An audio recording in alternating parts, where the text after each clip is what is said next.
আসসালামু আলাইকুম। আজকে কথা বলবো বাংলাদেশের টাকা নিয়ে। আমরা জানি যে কিছুদিনের মধ্যেই আমাদের হাতে এসেছে নতুন টাকা।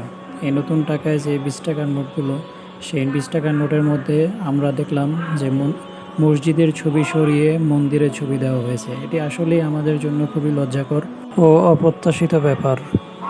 মসজিদের ছবি সরিয়ে মন্দিরের ছবি দেওয়া হয়েছে, কিন্তু পার্শ্ববর্তী দেশে মসজিদ ভেঙে গুঁড়িয়ে দেওয়া হচ্ছে। সেখানে আমাদের দেশে মসজিদের ছবি সরিয়ে মন্দিরের ছবি দেওয়া হয়। এটা মুসলিম হিসেবে প্রত্যেক মুসলিমের অন্তরে রক্তক্ষরণ ঘটায়।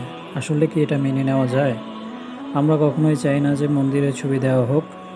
সরকারের প্রতি দৃষ্টি আকর্ষণ করছে, আগের ছবিগুলোতে দেখেন, আগের যে 20 টাকার নোটগুলো ছিল কত সুন্দর ছিল। সেখানে প্রাকৃতিক দৃশ্য, মসজিদের ছবি সবই সুন্দর ছিল। তাই বলবো যে মন্দিরের ছবি তুলে দিয়ে আবার আগের যে ছবি ছিল সেই ছবিতে ফিরে যাওয়া হোক। আগের একটি সুন্দর প্রাকৃতিক দৃশ্য দিয়ে আমাদের টাকাটাকে আবার সুন্দর করে দেওয়া হোক। কারণ মসজিদ থেকে মন্দির এটা কখনোই বোধগম্য ব্যাপার নেই। আসলে কি এর মধ্যে কোনো ষড়যন্ত্র লুকিয়ে আছে কিনা আপনাদের কি মনে হয় জানাবেন দয়া করে।